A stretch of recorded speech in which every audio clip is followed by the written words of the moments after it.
ನನ್ನ ನೆಚ್ಚಿನ ವಿದ್ಯಾರ್ಥಿಗಳಿಗೆ ಪರಿಶ್ರಮ ಉಚಿತ ನವೋದಯ ತರಬೇತಿ ಕೇಂದ್ರಕ್ಕೆ ಆತ್ಮೀಯವಾದ ಸ್ವಾಗತ. ವಿದ್ಯಾರ್ಥಿಗಳೇ, ನೀವೇನಾದ್ರೂ ಮನೆಯಲ್ಲೇ ಕುಳಿತುಕೊಂಡು ವಿದ್ಯಾಭ್ಯಾಸವನ್ನ ಮಾಡಿ ನವೋದಯ ಎಕ್ಸಾಮ್ ಅನ್ನ ಪಾಸ್ ಆಗ್ಬೇಕಾ? ಹಾಗಾದ್ರೆ ನಮ್ಮ ಒಂದು ಪರಿಶ್ರಮ ನವೋದಯ ಯೂಟ್ಯೂಬ್ ಚಾನಲ್ ಅಲ್ಲಿ ನಾವೇನ್ ಮಾಡ್ತಾ ಇದೀವಿ ಅಂತಂದ್ರೆ ಉಚಿತ ಒಂದು ತರಬೇತಿಯನ್ನ ನೀಡ್ತಾ ಇದೀವಿ. ನವೋದಯದಲ್ಲಿ ಕನ್ನಡ ಮತ್ತು ಗಣಿತ ಮತ್ತು IQ ಭಾಗದಲ್ಲಿ ಬರ್ತಕ್ಕಂತಹ ಎಲ್ಲ ಸಂಪೂರ್ಣ ಚಾಪ್ಟರ್ ಗಳನ್ನ ನಿಮ್ಗೆ ಏನ್ ಮಾಡ್ತಾ ಇದೀವಿ, ನಾವು ಉಚಿತವಾಗಿ ನೀಡ್ತಾ ಇದ್ದೀವಿ. ಹೌದಾ? ಕರ್ನಾಟಕದಲ್ಲಿಯೇ ನಾವು ಎಲ್ಲಾ ವಿದ್ಯಾರ್ಥಿಗಳಿಗೂ ನಾವೇನ್ ಮಾಡ್ತಾ ಇದೀವಿ, ಉಚಿತವಾಗಿ ಯಾರ್ಯಾರು ರಿಜಿಸ್ಟ್ರೇಷನ್ ಮಾಡ್ಕೊಳ್ತಾ ಇದ್ದೀರಾ ಅವ್ರಿಗೆ ಏನ್ ಮಾಡ್ತಿದೀವಿ, ಉಚಿತವಾಗಿ ಕ್ಲಾಸ್ ಅನ್ನ ನೀಡ್ತಾ ಇದೀವಿ. ಇನ್ನು ಯಾರಾದ್ರೂ ರಿಜಿಸ್ಟ್ರೇಷನ್ ಮಾಡ್ಕೊಂಡಿಲ್ಲ ಅಂತಂದ್ರೆ ನೀವೇನ್ ಮಾಡ್ರಿ, ನಮ್ಮ ಒಂದು ಆಫೀಸ್ ನಂಬರ್ಗೆ ನೀವು ಕಾಂಟ್ಯಾಕ್ಟ್ ಮಾಡಿ ನಿಮ್ಮ ಆಧಾರ್ ಕಾರ್ಡ್ ಮತ್ತು ನಿಮ್ಮ ಹೆಸರು, ಊರು, ವಿಳಾಸ ಕಳಿಸೋದ್ರ ಮೂಲಕ ನೀವು ರಿಜಿಸ್ಟ್ರೇಷನ್ ಅನ್ನ ಮಾಡ್ಕೊಡ್ರಿ.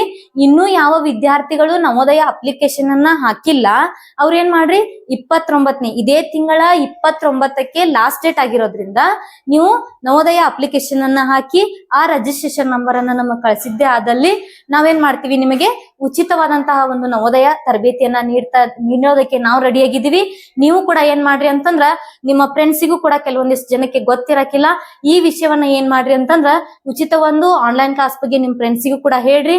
ಅವರು ಕೂಡ ಇದರ ಸದುಪಯೋಗವನ್ನ ಪಡ್ಕೊಳ್ಳಿ, ನೀವು ಕೂಡ ಇದರ ಸದುಪಯೋಗವನ್ನ ಪಡ್ಕೊಳ್ರಿ ಅಂತ ಹೇಳ್ತಾ ಇವತ್ತಿನ ಒಂದು ಕ್ಲಾಸ್ ಅಲ್ಲಿ ನಾವ್ ಏನ್ ಮಾಡ್ತಾ ಇದೀವಪ್ಪ ಅಂತಂದ್ರೆ ನವೋದಯದಲ್ಲಿ ಬರ್ತಕ್ಕಂತಹ 20 ಪ್ರಶ್ನೆಗಳು ಅಂತಂದ್ರೆ 4 ಪ್ಯಾಸೇಜ್ಗಳು ಬರ್ತವೆ.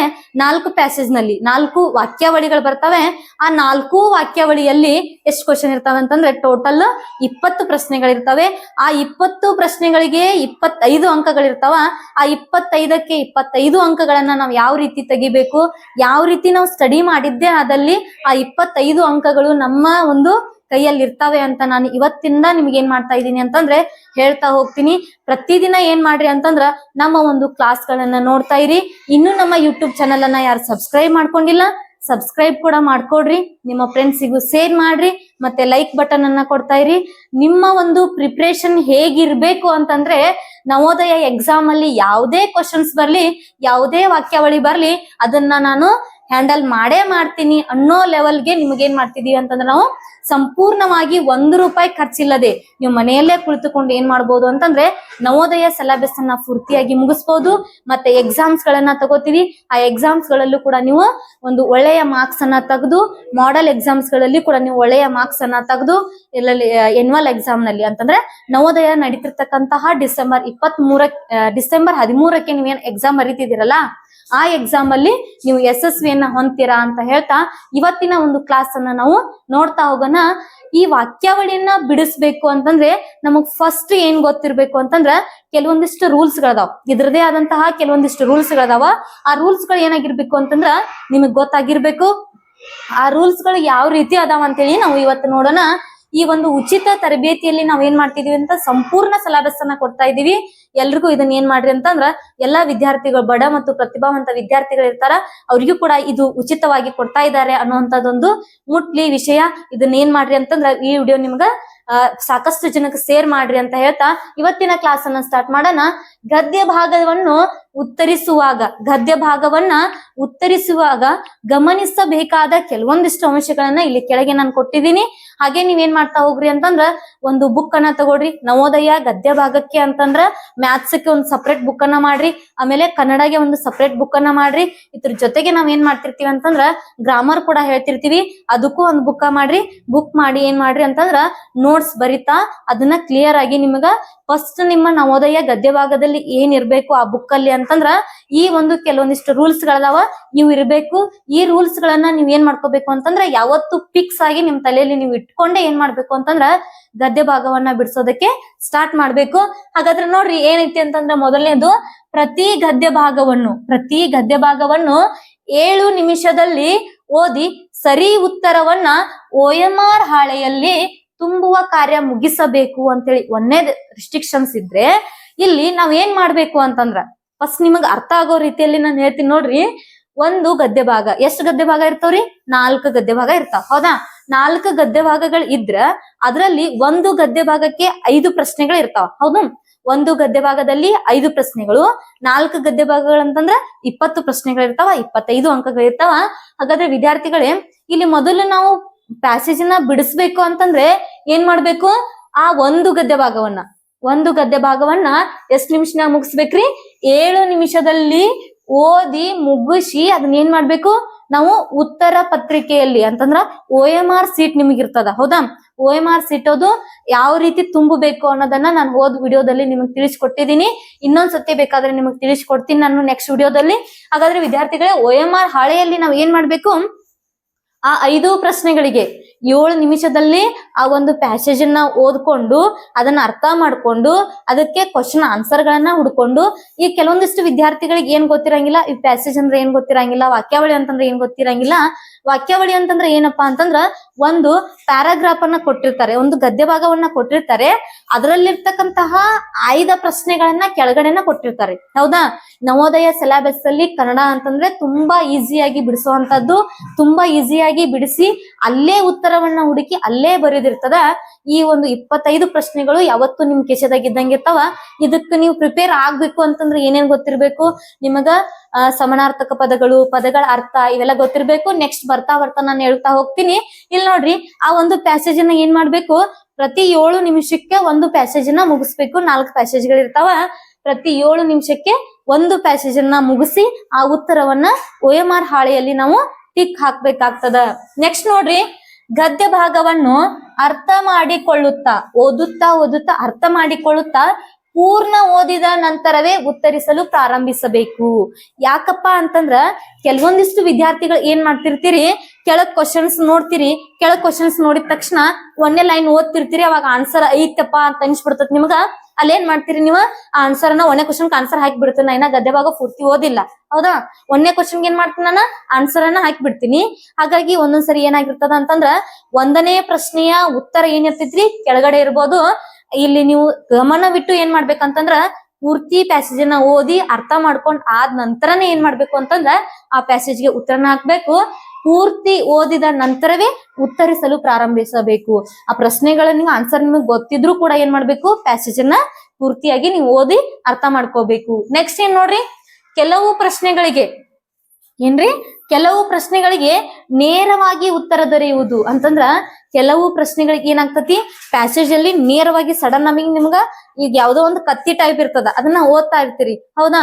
ಈಗ ಒಂದು ಸಿಂಹ ಮತ್ತು ನರಿಯದ ಕತ್ತಿ ಇತ್ತು ಅಂತ ತಿಳ್ಕೊರಿ. ಸಿಂಹ ಏನ್ ಮಾಡ್ತು, ನರಿ ಏನ್ ಮಾಡ್ತು, ಸಿಂಹಕ್ಕೆ ಎದುರಾಳಿ ಯಾರು ಅಂತ ಹೇಳಿ ಕೇಳಿದಾಗ ನೀವು ಅಲ್ಲಿ ಸಿಂಹದ ಎದುರಾಳಿ ಯಾರು ನಿಂತಿದ್ರು ಅಂತ ಕೇಳಿದಾಗ ನಿಮ್ಗೆ ಡೈರೆಕ್ಟ್ ಆಗಿ ಕ್ವಶನ್ಸ್ ಆನ್ಸರ್ ಬಂದ್ಬಿಡತ್ತ. ಅಂತಂದ್ರ ನರಿ ನಿಂತಿಂತು ಅಂತ ಹೇಳಿ. ಇಲ್ಲಿ ಏನ್ ಆಗ್ತದ ಅಂತಂದ್ರ ಒಂದೊಂದ್ಸರಿ ಪ್ಯಾಸೇಜ್ ಒಳಗ ಡಿಫಿಕಲ್ಟ್ ಈಸಿ ಇದ್ದಿದ್ದನ್ನ ಕ್ವಶನ್ ಏನ್ ಮಾಡಿರ್ತಾರ, ನಿಮಗ್ ಡಿಫಿಕಲ್ಟ್ ಮಾಡಿನೂ ಕೂಡ ಕೇಳಿರ್ತಾರ, ಟ್ವಿಸ್ಟ್ ಮಾಡಿ ಕೇಳಿರ್ತಾರ. ಆನ್ಸರ್ ಅದೇ ಆಗಿದ್ರು ಕೂಡ ಏನಾಗಿರ್ತೈತಿ ಒಂದೊಂದ್ಸರಿ ನಿಮಗ್ ಗೊತ್ತಾಗಿರಕ್ಕಿಲ್ಲ. ಹಾಗಾಗಿ ಏನ್ ಮಾಡ್ಬೇಕು ಅಂತಂದ್ರ ಕೆಲವೊಂದಿಷ್ಟು ಪ್ರಶ್ನೆಗಳಿಗೆ ನಮಗ ಪ್ಯಾಸೇಜ್ ಒಳಗಿರ್ತಕ್ಕಂತಹ ನೇರವಾಗಿ ಉತ್ತರ ಸಿಗ್ತಾವ.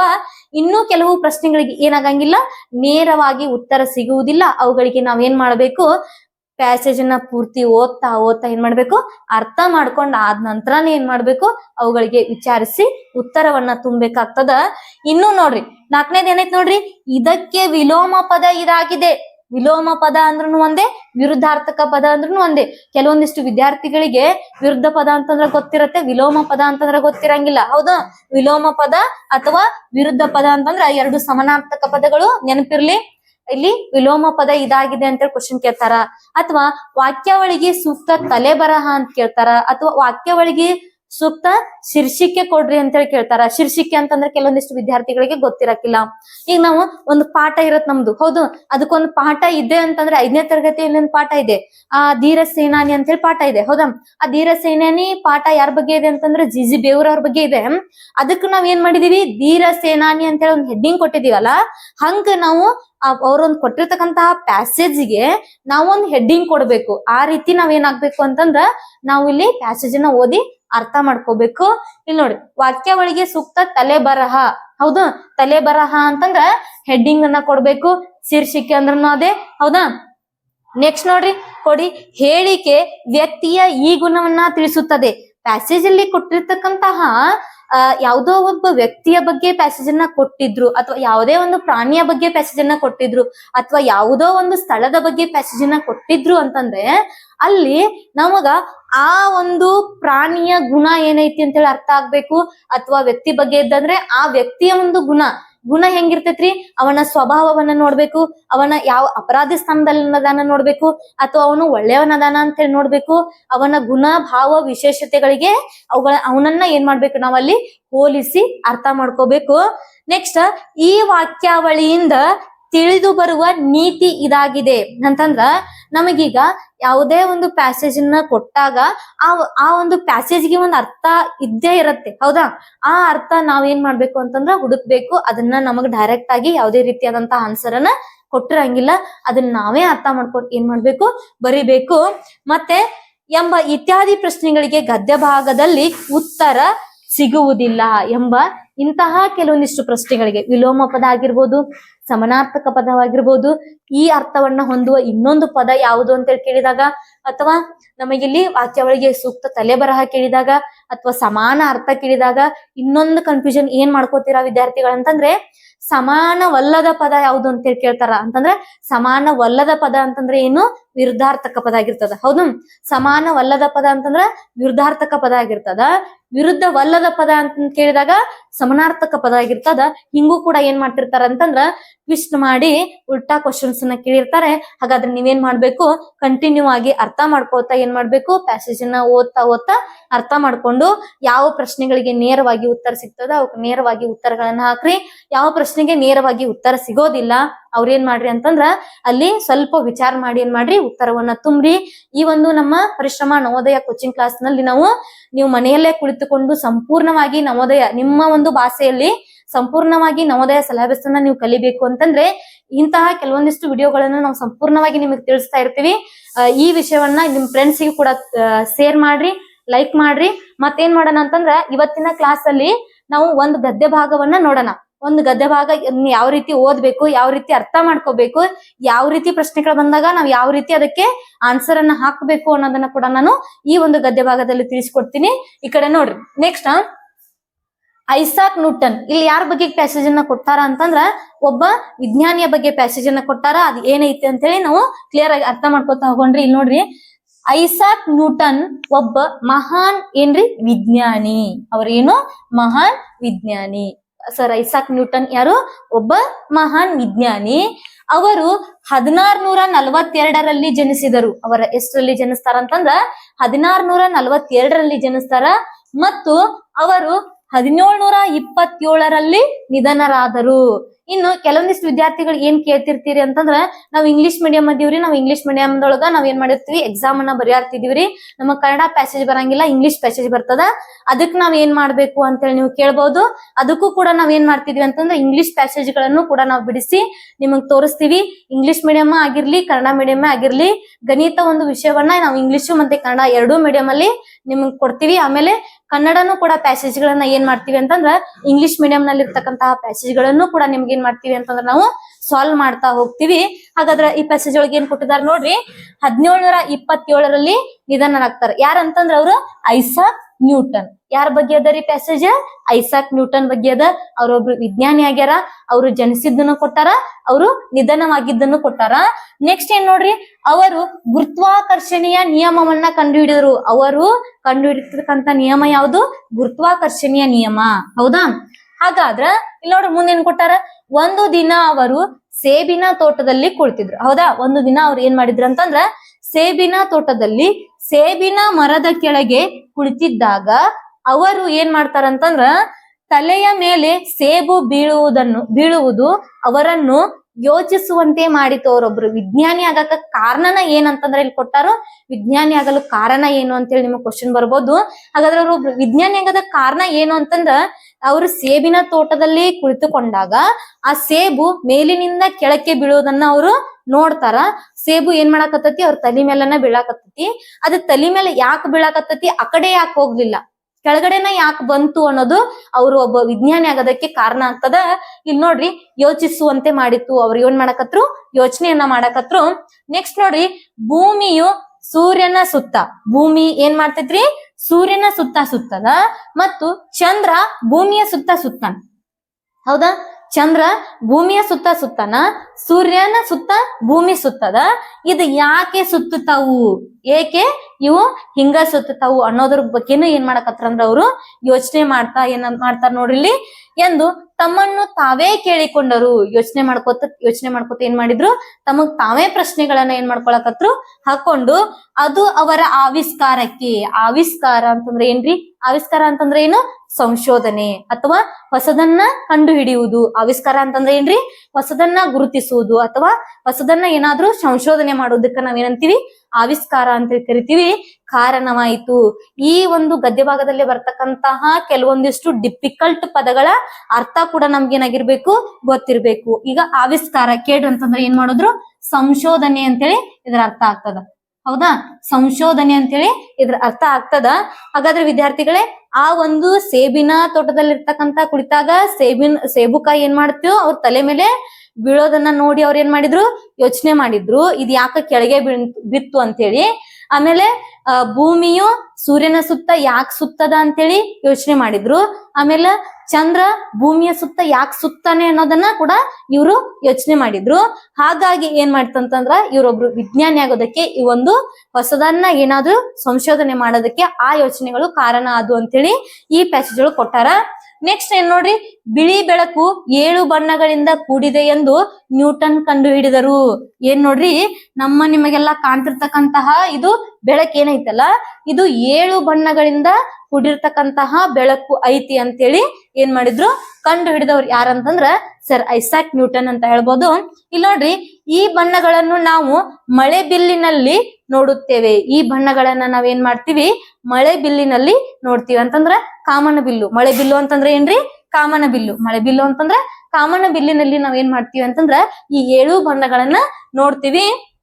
ನೆಕ್ಸ್ಟ್ ನೋಡ್ರಿ, ಎಂದು ನ್ಯೂಟನ್ ಕಂಡುಕೊಂಡರು. ಈ ಬಣ್ಣಗಳನ್ನ ನಾವು ಮಳೆ ಬಿಲ್ಲಿನಲ್ಲಿ ನೋಡುತ್ತೇವೆ. ನೆಕ್ಸ್ಟ್, ನ್ಯೂಟನ್ ಬಹಳ ಮೇಧಾವಿ. ಮೇಧಾವಿ ಅಂತಂದ್ರೆ ಏನ್ರಿ? ಪಂಡಿತ. ಇದರ ಸಮಾನಾರ್ಥಕ ಪದ ಏನಾಕತ್ರಿ? ಪಂಡಿತ ಅಂತ ಹೇಳಾಗ್ತದ. ಹೌದಾ? ಮೇಧಾವಿ ಅಂತಂದ್ರ ಪಂಡಿತ ಅಥವಾ ಎಲ್ಲ ವಿಷಯಗಳನ್ನ ಬಲ್ಲವನು ಅಂತೇಳಿ ನಾವು ಕರಿತೀವಿ.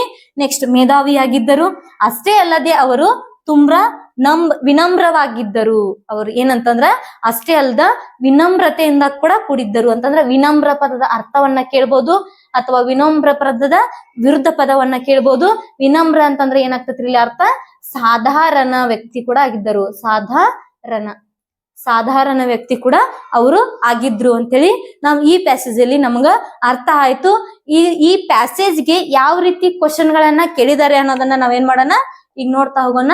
ಇಲ್ಲಿ ನೋಡ್ರಿ, ಮೊದಲನೇ ಪ್ರಶ್ನೆ ಏನ್ ಕೇಳ್ಯಾರ ನೋಡ್ರಿ, ಐಸಾಕ್ ನ್ಯೂಟನ್ ಒಬ್ಬ ಮಹಾನ್ ಅಂತೇಳಿ ಕೇಳಿದಾರ. ನೀವ್ ಯಾರಾದ್ರೂ ಐಸಾಕ್ ನ್ಯೂಟನ್ ಅನ್ನ ನೋಡಿರ್ಲಿಲ್ಲ ಅಂತಂದ್ರ ಈ ಒಂದು ಚಿತ್ರದಲ್ಲಿರ್ತಕ್ಕಂಥವ್ರು ಯಾರಂತಂದ್ರ ಐಸಾಕ್ ನ್ಯೂಟನ್. ಇವ್ರು ಏನಾಗಿದ್ರು ಅಂತೇಳಿ ಕ್ವಶನ್ ಕೇಳಿದಾರ.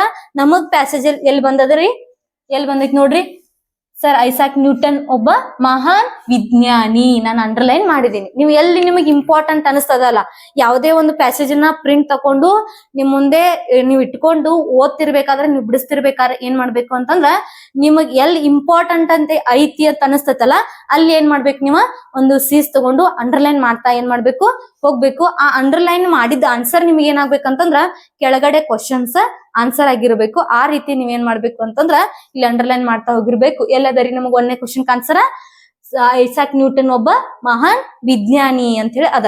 ಹೌದಾ? ಇಲ್ಲಿ ಏನ್ ಹಾಕ್ಬೇಕ್ರಿ ನಾವು? ಆಪ್ಷನ್ ಯಾವ್ದಾಗ್ತೈತ್ರಿ ಇಲ್ಲಿ? ಆಪ್ಷನ್ 4. ಇವ್ರೊಬ್ರೇನು ಮಹಾನ್ ವಿಜ್ಞಾನಿ. ಒಂದನೇ ಪ್ರಶ್ನೆಗೆ ಆನ್ಸರ್ ನಿಮಗ ಅರ್ಥ ಆಯ್ತು ಅಂತ ಅನ್ಕೊಂಡಿದೀನಿ. ನೆಕ್ಸ್ಟ್ ನೋಡ್ರಿ, ನ್ಯೂಟನ್ ಯಾವಾಗ ಜನಿಸಿದರು? ಐಸಾಕ್ ನ್ಯೂಟನ್ ರವರು ಯಾವಾಗ ಜನಿಸಿದರು ಅಂತ ಹೇಳದ ಇಲ್ಲಿ ಕೊಟ್ಟಂತಕ್ಕಂತ ಆಪ್ಷನ್ ಗಳಲ್ಲಿ 1727, 1627, 1747, 1642. ಹಾಗಾದ್ರೆ ಎಲ್ಲೈತ್ರಿ ನಮಗ್ ಪ್ಯಾಸೇಜ್ ಒಳಗ ಅಂಡರ್ಲೈನ್ ಮಾಡಿದೀವಿ ನಾವು. 1642 ಏನ್ ಮಾಡ್ತಾರ ಅಂತಂದ್ರ ಅವರು ಜನಿಸ್ತಾರ. ಹಾಗಾದ್ರೆ ವಿದ್ಯಾರ್ಥಿಗಳ 1642 ಅಂತಂದ್ರ ಆಪ್ಷನ್ 4 ಆಪ್ಷನ್ 4 ಇದಕ್ಕೇನಂತಂದ್ರ ಇಲ್ಲಿ ಸರಿಯಾದಂತಹ ಉತ್ತರ. ನೆಕ್ಸ್ಟ್ ನೋಡ್ರಿ, ನ್ಯೂಟನ್ನರನ್ನು ಯೋಚಿಸುವಂತೆ ಮಾಡಿತು. ನೋಡಿ, ಈ ಪ್ರಶ್ನೆ ಬಂದಾಗ ನಿಮಗ ಕನ್ಫ್ಯೂಷನ್ ಮಾಡ್ಕೋಬಹುದು. ಏನ್ ಈ ಪ್ರಶ್ನೆಗೆ ಹಿಂದೂ ಏನು ಕೇಳಿಲ್ಲ, ಮುಂದೆ ಏನು ಕೇಳಿಲ್ಲ, ನ್ಯೂಟನ್ ಏನ್ ಯೋಚನೆ ಮಾಡಿದ್ರು ಅಂತೇಳಿ ನೀವು ಪ್ರಶ್ನೆಯನ್ನ ಕೇಳ್ಬಹುದು. ಈ ಚಿತ್ರದಲ್ಲಿ ನಿಮಗ್ ಚಿತ್ರ ನೋಡಿದ ತಕ್ಷಣ ಏನಾಗೈತೆ ಅಂತಂದ್ರ ಆನ್ಸರ್ ಸಿಕ್ಬಿಟ್ಟೈತಿ. ಹೌದಾ? ಯಾಕೆ ಹೇಳ್ರಿ? ನ್ಯೂಟನ್ನರನ್ನು ಯೋಚಿಸುವಂತೆ ಮಾಡಿತು. ಅಂಜೂರದ ಬೀಳುವಿಕೆನೋ, ಅಥವಾ ಸೇಬಿನ ಬೀಳುವಿಕೆನೋ, ಅಥವಾ ತೆಂಗಿನಕಾಯಿ ಬೀಳುವಿಕೆನೋ, ಅಥವಾ ಪ್ರಾಣಿ ಬೀಳುವಿಕೆನೋ? ಹೌದಾ? ನಿಮಗ ಪ್ಯಾಸೇಜ್ ಒಳಗ ಕ್ಲಿಯರ್ ಆಗಿ ಇದನ್ನ ಏನ್ ಮಾಡ್ಯಾರ ಅಂತಂದ್ರ ನೇರವಾದಂತಹ ಪ್ರಶ್ನೆಯನ್ನ ಕೇಳಿದಾರ. ಹಾಗಾದ್ರೆ ವಿದ್ಯಾರ್ಥಿಗಳು ಎಲ್ಲೈತ್ ನೋಡ್ರಿ, ಸೇಬು ಬಂದು ಬೀಳುವುದು ಅಂತಂದ್ರ ಸೇಬು ಬಂದು ಬೀಳುವುದು ಎಲ್ಲಿ ಅವ್ರಿಗೆ ಯೋಚನೆ ಮಾಡುವಂತೆ ಆಗಿರ್ತಕ್ಕಂತಹ ಒಂದು ಇಲ್ಲಿ ಪ್ರಶ್ನೆಗೆ ಆನ್ಸರ್ ಯಾವುದು? ಸೇಬುವಿನ ಬೀಳುವಿಕೆ. ಆಪ್ಷನ್ 2 ಏನಂತಂದ್ರೆ ಇಲ್ಲಿ ಸರಿಯಾದಂತಹ ಉತ್ತರ. ವಿದ್ಯಾರ್ಥಿಗಳ ಮುಂದಿನ ಪ್ರಶ್ನೆ ಏನೈತೆ ಅಂತ ಹೇಳಿ ನೋಡ್ರಿ. ಏನ್ ಕೊಟ್ಟಾರ? 4ನೇ ಪ್ರಶ್ನೆ, ಎಷ್ಟು ಬಣ್ಣ ಸೇರಿದರೆ ಬಿಳಿ ಬಣ್ಣವಾಗುತ್ತದೆ? ಎಷ್ಟು ಬಣ್ಣಗಳ ಸೇರಿದ್ರೆ ಕಾಮನ ಬಿಲ್ಲಿನಂತಿರ್ತಕ್ಕಂತಹ ಬಣ್ಣಗಳು ಆಗ್ತವೆ, ಅಥವಾ ಬಿಳಿ ಬಣ್ಣ ಎಷ್ಟು ಬಣ್ಣಗಳು ಸೇರಿ ಬಿಳಿ ಬಣ್ಣ ಉತ್ಪತ್ತಿ ಆಗೈತೆ ಅನ್ನೋದನ್ನ ಸರ್ ಐಸಕ್ ನ್ಯೂಟನ್ ಅವರು ಕಂಡಿಡಿದಾರ. ಆ ಒಂದು ಬಣ್ಣಗಳು ಎಷ್ಟು ಅಂತಂದ್ರ ಇಲ್ಲಿ 7 ಬಣ್ಣಗಳು ಸೇರಿ ಏನಾಗ್ತಾವ ಅಂತಂದ್ರ ಒಂದು ಬಿಳಿ ಬಣ್ಣವಾಗ್ತದ. ಹಾಗಾದ್ರೆ ವಿದ್ಯಾರ್ಥಿಗಳೇ ಆ ಬಣ್ಣಗಳು ಯಾವುವು ಅಂತಂದ್ರ ಒಂದು ನೇರಳೆ ವೈಲೆಟ್ ಅಂತ ಹೇಳಿ ಕರಿತೀವಿ, ನೇರಳೆ ಬಣ್ಣ. ಇನ್ನೊಂದು ಇಂಡಿಗೋ ಉದಾ ನೀಲಿ ಅಂತಂದ್ರ ತಿಳಿ ನೀಲಿ ಆಗಿರ್ತಕ್ಕಂತಹ ಬಣ್ಣ. ಇನ್ನೊಂದು ನೀಲಿ ಬಣ್ಣ ಬ್ಲೂ ಅಂತ ಹೇಳಿ ಕರಿತೀವಿ. ನೆಕ್ಸ್ಟ್ ಇನ್ನೊಂದು ಗ್ರೀನ್. ನೆಕ್ಸ್ಟ್ ಆಮೇಲೆ ಯೆಲ್ಲೋ, ಆರೆಂಜ್, ರೆಡ್. ಹೌದಾ? ಹಸಿರು, ಹಳದಿ, ಕಿತ್ತಳೆ, ಕೆಂಪು, ನೀಲಿ, ಉದಾ ನೀಲಿ ಮತ್ತು ನೆರಳೆ. ಈ 7 ಬಣ್ಣಗಳ ಸೇರಿ ನಮಗೆ ಕಾಣ್ತಿರ್ತಕ್ಕಂತಹ ಬೆಳಕು ಬಿಳಿದಾಗಿರ್ತದ. ಹಾಗಾಗಿ ವಿದ್ಯಾರ್ಥಿಗಳು ಏನಾಗ್ತದ ಅಂತಂದ್ರೆ ಇವುಗಳನ್ನ ಕೂಡ ನಾವು ಒಂದು ಶಾರ್ಟ್ ಫಾರ್ಮ್ ಅಲ್ಲಿ ಕೂಡ ನಾವು ಕರ್ಕೋಬಹುದು. ಇದು ನೇರವಾಗಿ ಪ್ರಶ್ನೆ ಕೂಡ ನಿಮಗೆ ಮೊರಾರ್ಜಿ ಎಕ್ಸಾಮ್ ಅಲ್ಲಿ ಬರ್ಬೋದು. ಹಾಗಾಗಿ ವಿದ್ಯಾರ್ಥಿಗಳಿಗೆ ಇಂತಹ ಒಂದು ಪ್ಯಾಸೇಜ್ಗಳು ನಿಮ್ಗೆ ಏನಾಗ್ಬೋದು, ಇಲ್ಲಿ ವಾಕ್ಯಾವಳಿಯಲ್ಲಿ ಕೂಡ ನಮ್ಗೆ ಏನ್ ಕೇಳ್ಬಹುದು, ಆನ್ಸರ್ ಅನ್ನ ನೀವು ಸರಿಯಾಗಿ ನೆನಪಿಟ್ಕೊಂಡು ಸರಿಯಾಗಿ ಇದನ್ನ ಏನ್ ಮಾಡ್ಕೊತಾ ಹೋಗ್ರಿ ಅಂತಂದ್ರ ಪ್ರಿಪೇರ್ ಮಾಡ್ತಾ ಹೋಗ್ರಿ. ನೆಕ್ಸ್ಟ್ ನೋಡ್ರಿ, ಯಾವ ಪ್ರಶ್ನೆ ಇದೆ? ಭೂಮಿಯು ಯಾವುದರ ಸುತ್ತ ಸುತ್ತುವರಿಯುತ್ತದೆ? ಯಾವುದರ ಸುತ್ತ ಭೂಮಿಯು ಸುತ್ತುವರಿಯುತ್ತದೆ ಅಂತೇಳಿ ಕೊಟ್ಟಾಗ ನಮಗ್ ಪ್ಯಾಸೇಜ್ ಅಲ್ಲಿ ಕ್ಲಿಯರ್ ಆಗಿರ್ತಕ್ಕಂತಹ ಆನ್ಸರ್ ಬಂದದ. ಹಾಗಾಗಿ ವಿದ್ಯಾರ್ಥಿಗಳು ಇಲ್ಲಿ ನೋಡ್ರಿ ಏನ್ ಕೊಟ್ಟಾರಂದ್ರ ಪ್ಯಾಸೇಜ್ ಒಳಗ ಆ ಪ್ರಶ್ನೆಗೆ ಆನ್ಸರ್ ಭೂಮಿಯು ಸೂರ್ಯನ ಸುತ್ತ. ಭೂಮಿ ಎದ್ರ ಸುತ್ತ ಸುತ್ತತ್ರಿ? ಸೂರ್ಯನ ಸುತ್ತ ಸುತ್ತದ. ಹೌದಾ? ಹಾಗಾದ್ರ ನಮಗ ಆನ್ಸರ್ ಗೊತ್ತಾಯ್ತು ಅಂತ ಅನ್ಕೊಂಡಿದೀನ. ಹೌದು? ಭೂಮಿ ಎದ್ರ ಸುತ್ತ ಸುತ್ತದ ರೀ? ಸೂರ್ಯನ ಸುತ್ತ ಸುತ್ತದ. ಇಲ್ಲಿ ಭೂಮಿ ಎದ್ರ ಸುತ್ತ ಸುತ್ತದ? ಸೂರ್ಯನ ಸುತ್ತ. ಆಪ್ಷನ್ 2 ಏನಂತಂದ್ರೆ ಇಲ್ಲಿ ಇದಕ್ಕೆ ಸರಿಯಾದಂತಹ ಉತ್ತರ ಆಗಿರ್ತಕ್ಕಂತಹ ಇಂತಹ ಒಂದು ಕೆಲವೊಂದಿಷ್ಟು ಪ್ಯಾಸೇಜ್ ಗಳನ್ನ ಯಾವ ರೀತಿ ನಿಮ್ಗೆ ಬಿಡಿಸ್ಬೇಕು, ಅಥವಾ ಏನಾದ್ರೂ ನಿಮ್ಗೆ ಅರ್ಥ ಆಗಿರ್ಲಿಲ್ಲ ಅಂತಂದ್ರೆ ಏನ್ ಮಾಡ್ರಿ, ನಮ್ಮ ಒಂದು ಆಫೀಸ್ ನಂಬರ್ಗೆ ನೀವು ಕಾಂಟ್ಯಾಕ್ಟ್ ಮಾಡ್ಕೊಂಡು ವಾಟ್ಸಪ್ ಮುಖಾಂತರ ನೀವ್ ಏನಾದ್ರೂ ಪ್ರಾಬ್ಲಮ್ಸ್ ಗಳಿದ್ರೆ ಅವುಗಳನ್ನ ನಮಗ್ ಕಳಿಸಿ ನಾವ್ ಏನ್ ಮಾಡ್ತೀವಿ ಅವುಗಳನ್ನ ನಾವು ಸಾಲ್ವ್ ಮಾಡೋದಕ್ಕೆ ಟ್ರೈ ಮಾಡ್ತೀವಿ. ಯಾವ್ದಾದ್ರು ನಿಮ್ಗೆ ಅರ್ಥ ಆಗಿರ್ಲಿಲ್ಲ ಅಂತಂದ್ರೆ ಮತ್ತೆ ಗಣಿತ ಆಗಿರ್ಬೋದು, IQ ಆಗಿರ್ಬೋದು, ಆಮೇಲೆ ಕನ್ನಡ ಆಗಿರ್ಬೋದು, ಅಥವಾ ಇಂಗ್ಲಿಷ್ ಪ್ಯಾಸೇಜ್ ನಲ್ಲಿ ಏನಾದ್ರೂ ಅರ್ಥ ಆಗಿರ್ಲಿಲ್ಲ ಅಂತಂದ್ರೆ ನೀವೇನ್ ಮಾಡ್ಬೋದು, ಕೇಳ್ಬಹುದು. ಮತ್ತೆ ಏನ್ ಮಾಡ್ರಿ ಅಂತಂದ್ರ ಇನ್ನೂ ಯಾರಾದ್ರೂ ರಿಜಿಸ್ಟ್ರೇಷನ್ ಮಾಡ್ಕೊಂಡಿಲ್ಲ ಅಂತಂದ್ರ ಈ ಒಂದು ಉಚಿತ ನವೋದಯ ತರಬೇತಿಯನ್ನ ನಾವು ಕೊಡ್ತಾ ಇದೀವಿ. ಇನ್ನೂ ಯಾರು ರಿಜಿಸ್ಟ್ರೇಷನ್ ಮಾಡ್ಕೊಂಡಿಲ್ಲ ಅಂತಂದ್ರ ನಿಮ್ ಫ್ರೆಂಡ್ಸಿಗೂ ಕೂಡ ಹೇಳ್ರಿ, ರಿಜಿಸ್ಟ್ರೇಷನ್ ಮಾಡ್ಕೊಳಕ್ ಹೇಳ್ರಿ. ರಿಜಿಸ್ಟ್ರೇಷನ್ ಮಾಡ್ಕೊಂಡವ್ರಿಗೆ ಮಾತ್ರ ಏನ್ ಬರ್ತಾವ ಅಂತಂದ್ರೆ ಈ ಕ್ಲಾಸ್ಗಳು ಬರೋದಕ್ಕೆ ಸಾಧ್ಯ ಆಗ್ತದ. ಹಾಗಾಗಿ ವಿದ್ಯಾರ್ಥಿಗಳೇ ನೀವು ಮನೆಯಲ್ಲೇ ಕುಳಿತುಕೊಂಡು ಸರಿಯಾಗಿ ಪ್ರಿಪರೇಷನ್ ಅನ್ನ ಮಾಡ್ಕೊಡ್ರಿ. ನವೋದಯ ಅಪ್ಲಿಕೇಶನ್ ಅನ್ನ ಇನ್ನೂ ಯಾರು ಹಾಕಿಲ್ಲ ಅವ್ರೇನ್ ಮಾಡ್ರಿ ಅಂತಂದ್ರೆ ನವೋದಯ ಅಪ್ಲಿಕೇಶನ್ ಅನ್ನ ತುಂಬಿ ಆ ಒಂದು ನಿಮ್ಗೆ ಜೆರಾಕ್ಸ್ ಪ್ರತಿಯನ್ನ ಕೊಟ್ಟಿರ್ತಾರೆ. ಆ ಒಂದು ಜೆರಾಕ್ಸ್ ಪ್ರತಿಯನ್ನ ನೀವು ನೀಡಿದ್ದೆ ಆದಲ್ಲಿ ಏನ್ ಮಾಡ್ತೀವಿ ಅಂತಂದ್ರೆ ನಾವು ಪ್ರತಿಯೊಂದು ನಿಮ್ಮ ಸಂಪೂರ್ಣ ಅರ್ಥ ಆಗುವಂತೆ ಕ್ಲಾಸ್ಗಳು ನಿಮಗೆ ಪ್ರತಿದಿನ ಮುಟ್ತವೆ ಅಂತ ಹೇಳ್ತಾ ಇವತ್ತಿನ ಒಂದು ಕ್ಲಾಸ್ ಅನ್ನ ಮುಗಿಸ್ತಾ ಇದ್ದೀನಿ. ಎಲ್ಲರೂ ಏನ್ ಮಾಡ್ರಿ ಅಂತಂದ್ರೆ ವಿಡಿಯೋ ಇಷ್ಟ ಆಗಿದ್ದಲ್ಲಿ ನಮ್ಮ ಯೂಟ್ಯೂಬ್ ಚಾನಲ್ ಅನ್ನ ಸಬ್ಸ್ಕ್ರೈಬ್ ಮಾಡ್ಕೊಡ್ರಿ, ಶೇರ್ ಮಾಡ್ಕೊಡ್ರಿ, ಲೈಕ್ ಮಾಡ್ರಿ.